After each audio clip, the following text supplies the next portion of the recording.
नमस्कार शोधार्थियों। आज हम कश्मीर की यात्रा करेंगे। कश्मीर इन दिनों बहुत चर्चे में है। श्रीनगर कश्मीर कई कारणों से चर्चे में है, पर आप देखें कि जो विस्थापित है, जिसने विस्थापन का दंश सहा है, वही इस व्यथा कथा को, उस पीड़ा को, दंश को आपसे व्यक्त कर सकता है। आज हम डॉक्टर उपेंद्र नाथ रैना जी के साथ हैं। साठोत्तरी हिंदी कथा कश्मीरी कविता में आधुनिक संवेदना, इस विषय पर इन्होंने पीएचडी की है। वर्सटाइल हैं ये व्यक्तित्व से। इन्होंने साहित्य की लगभग हर विधा में शिरकत की है और बड़ी सक्रिय भागीदारी निभाई है। चीख भी एक भाषा है, ये इनका कविता संग्रह है। आत्मदाह, जिसे माननीय राष्ट्रपति द्वारा पुरस्कार से सम्मानित किया जा चुका है। काव्य रचनाओं पर इनकी लघु फिल्म बन चुकी है। वितस्ता के नए चरण, ये कश्मीर के जाने माने हिंदी कवियों के संग्रह में इनकी कविताएं शामिल हैं। 9वें दशक की कविता यात्रा में इनकी कविताएं प्रकाशित हैं। 8वें दशक के संकलन में भी इनकी कविताएं प्रकाशित हैं और लगभग देश भर की तमाम समसामयिक पत्र पत्रिकाओं में इनकी कविताएं लगातार प्रकाशित होती रही हैं। इनके कई शोध आलेख, कई शोध पत्र चर्चित हैं, लोकप्रिय हैं और साहित्य समाज में सराहे गए हैं। साथियों, इन्हें कई भाषाओं का ज्ञान है। 18 वर्ष की उम्र से ही ये कहानी, कविता, नाटक और अपना लेखन कश्मीरी भाषा में कर रहे थे। इसका प्रसारण आकाशवाणी श्रीनगर और कश्मीर से होता रहा। इन्होंने कल्हड़कृत राज तरंगिणी, इसके कुछ प्रमुख भागों का इन्होंने कश्मीरी अनुवाद किया है और आकाशवाणी श्रीनगर से ये धारावाहिक प्रसारित हो चुका है। कश्मीरी भाषा में मंचीय नाटकों का लेखन करते रहे हैं। आकाशवाणी द्वारा आयोजित सर्वभाषा कवि सम्मेलनों में लगातार कश्मीरी भाषा की चयनित कविताओं का हिंदी अनुवाद करते रहे हैं। आधुनिक कश्मीरी कविता एक यात्रा, ये लेख हिंदी अकादमी दिल्ली की प्रमुख हिंदी पत्रिका इंद्रप्रस्थ भारती में प्रकाशित हो चुकी है। आज की हिंदी तथा कश्मीरी कविता विषय पर शोधात्मक लेख वितस्ता, ये भी प्रकाशित हो चुकी है। हिंदी कविताओं का कश्मीरी अनुवाद लगातार भाषा पत्रिका के लिए भी ये करते रहे हैं। वर्तमान समय में ये फेसबुक ऑनलाइन कार्यक्रम में बहुत सक्रिय हैं और विविध विषयों पर, कश्मीरी भाषा हो, साहित्य हो, संस्कृति हो, संगीत हो, इतिहास हो, इस सब से संबंधित विषयों पर विभिन्न विद्वानों को, देश भर के विद्वानों, बुद्धिजीवियों को आमंत्रित करते हैं और इस कार्यक्रम का संयोजन कर रहे हैं। जहाँ तक पुरस्कारों और सम्मान की फहरिस्त है तो लंबी है, पर शोधार्थियों, क्योंकि एक औपचारिक परिचय हमें अपने लेखक से, अपने साहित्यकार से आपका देना ही होता है, तो मैं इनके पुरस्कार सम्मान अगर बताऊं तो उत्तर प्रदेश हिंदी संस्थान द्वारा वर्ष 2019 का सौहार्द सम्मान इन्हें मिल चुका है 2021 में। सन 1992 में आत्मदाह कविता संग्रह इनकी पुरस्कृत हो चुकी है। जैसा मैंने बताया, माननीय राष्ट्रपति द्वारा पुरस्कार से सम्मानित है और साहित्य लोक द्वारा पत्रकार श्री पुरस्कार से भी सम्मानित हैं। जय भारती साहित्य संगम दिल्ली द्वारा सम्मान पदक इन्हें मिल चुका है। 1987 में एयर इंडिया द्वारा इन्हें सुपथगा सम्मान मिल चुका है। 1987 में क्रिएटिव न्यूज़ फाउंडेशन दिल्ली द्वारा क्रिएटिव न्यूज़ अवार्ड मिल चुका है। सूचना और प्रसारण मंत्रालय भारत सरकार द्वारा काव्य प्रतियोगिता में ये बेस्ट पोएट्री अवार्ड जीत चुके हैं। आकाशवाणी कार्यक्रम प्रतियोगिता में घूम रहा यह कैसा चक्र, इसमें भी इन्हें विशेष पुरस्कार मिल चुका है। इनकी अन्य गतिविधियों के बारे में बताएं, इनकी साहित्यिक उपलब्धियों के बारे में बताएं तो उसकी भी लंबी फहरिस्त है। दरअसल मैं आज उपेंद्र नाथ रैना जी के माध्यम से अपने शोधार्थियों का परिचय कश्मीर से और कश्मीर की विविधताओं से, साहित्य से, संस्कृति से, राग रंग से परिचय करवाना चाहती हूँ। यही वजह है कि मैंने सदी के महत्वपूर्ण कवियों की श्रृंखला में न केवल इनका चयन किया, बल्कि उन कविताओं का, विशिष्ट कविताओं का, जो मेरे शोधार्थियों के लिए बहुत कंटेम्प्रेरी है, जो समकालीन कविता पढ़ते हुए उन्हें चिन्हना और समझना ही चाहिए और तुलनात्मक रूप से उसे लेना चाहिए, ऐसी मेरी मंशा है। इनकी अन्य उपलब्धियों के बारे में बताऊं तो राष्ट्रीय स्तर में विभिन्न साहित्यिक कवि गोष्ठियों में लगातार सक्रिय रही हैं। आकाशवाणी में 35 वर्षों के कार्यकाल में राष्ट्रीय और अंतर्राष्ट्रीय स्तर पर विभिन्न साहित्यिक आयोजनों की संयोजना, परियोजना, संचालन, प्रस्तुतिकरण और यह सब दारा दायित्व उपेंद्र नाथ रैना जी उठाते रहे हैं। आकाशवाणी में कार्यकाल के दौरान इन्होंने साहित्य अकादमी द्वारा पुरस्कृत विभिन्न भाषाओं के साहित्यकारों से की गई विशिष्ट भेंट वार्ताओं पर आधारित कार्यक्रमों का भी प्रबंधन किया, संयोजन किया। हिंदी अकादमी द्वारा आयोजित विशेष कविता श्रृंखला में इन्होंने काव्य पाठ किया। आकाशवाणी कार्यक्रम निर्माण, नियोजन और विपणन में विशेष भूमिका भी निभाई। सन 1988 में जर्मनी में रेडियो पत्रकारिता के क्षेत्र में भी इन्होंने कार्यक्रम प्रबंधन और योजना कोर्स किया। विद्यार्थियों, इनके लिए मैं कहना चाहूँ तो बस इतना कह सकती हूँ, जल में कुंभ, कुंभ में जल है, बाहर भीतर पानी, फूटा कुंभ जल जल ही समाना, यह तत् कह गए ज्ञानी। तो वो सार तत्व जो बाहर हमारे परिवेश में पसरा है, वही सार सो अहम ब्रह्मास्मि, वही हमारे भीतर भी है। खुद अपने लिए डॉक्टर उपेंद्र नाथ रैना जी कहते हैं, हेरत हेरत हे सखी रहा कबीर हेराए, बूंद समानी समुद्र में सोकत हेरी जाए। वो कैसे खोजी जा सकती है जो समुद्र में बूंद समा गई। फिर कहते हैं, बूंद समानी समुद्र में सोकत हेरी जाए, हेरत हेरत हे सखी रहा कबीर हेराए, समुद्र समाना बूंद में सोकत हेरा जाए, समुद्र समाना बूंद में सोकत हेरा जाए। सो अहम ब्रह्मास्मि। दरअसल मुझे डॉक्टर उपेंद्र नाथ रैना जी की कविताओं से गुजरते हुए एक और नई चीज़ जो शोधार्थियों चिन्हित करना चाहिए, हमें रेखांकित करना चाहिए कि बड़े कबीर उनके बहुत करीब दिखते हैं मुझे। और ये बात बड़ी सुखद इसलिए लगी क्योंकि कबीर मेरे भी बहुत प्रिय हैं। तो आप समझ सकते हैं कि कबीर को लेकर जो मेरा लगाव है और कबीर से जोड़कर जो मैं इनको देखूंगी तो निश्चित तौर पर एक नए तरह का अनुभव होगा। आप सबके साथ साझा करती हूँ कुछ उनकी कविताएं। बसंत की पहली कविता है आत्मदाह। मैं वह नहीं कि इस बार भी मारा जाऊंगा, मरूंगा तो अपनी इच्छा से, नहीं करूंगा आत्महत्या मगर जलूंगा, राख हो जाऊंगा, जला डालूंगा अपने आप को कविता की आग में।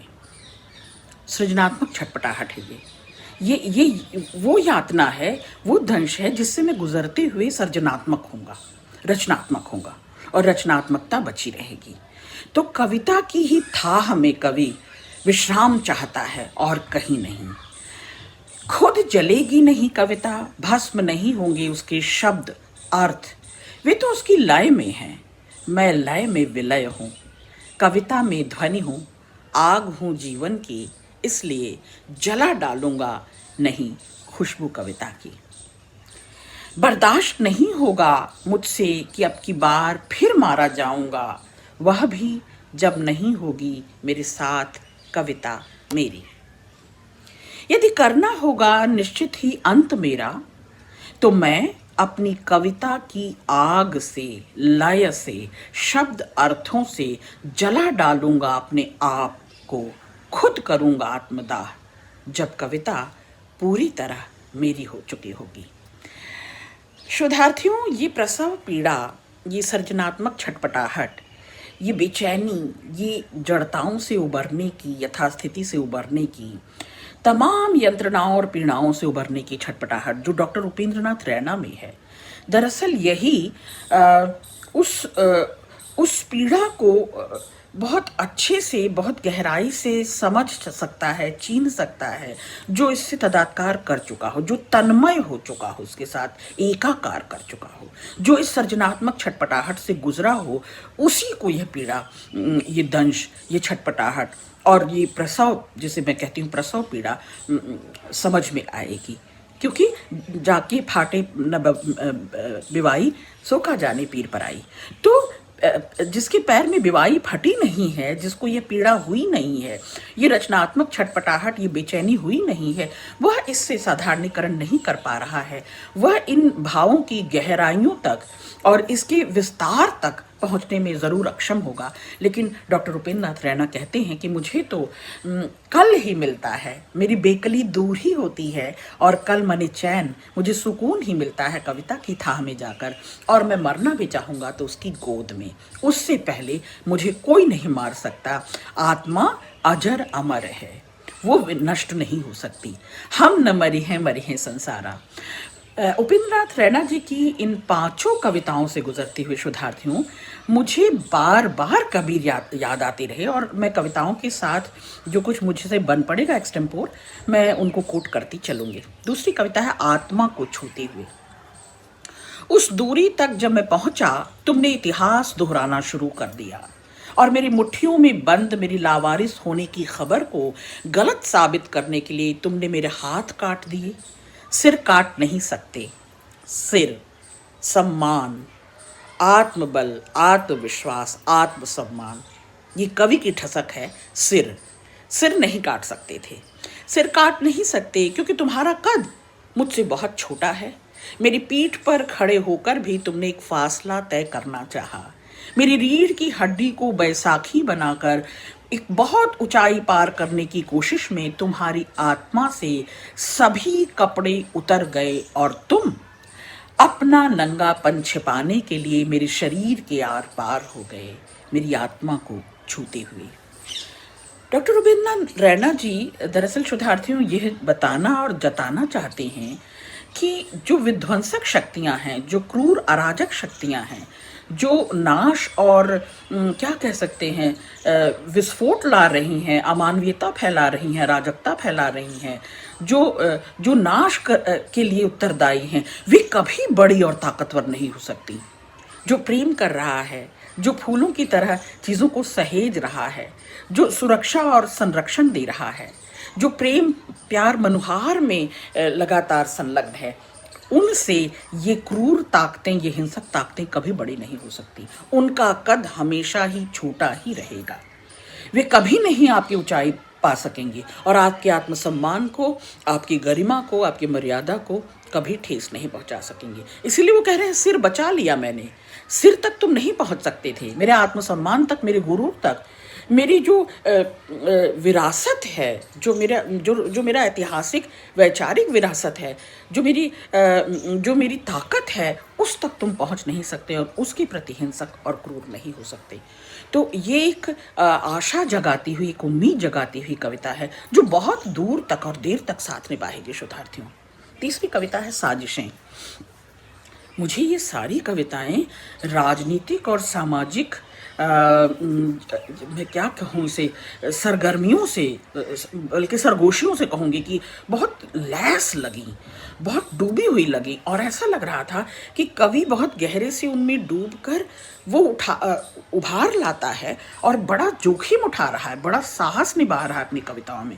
और दरअसल यही कविताई प्रतिबद्धता भी है, यही एक रचनाकार की कमिटमेंट भी है।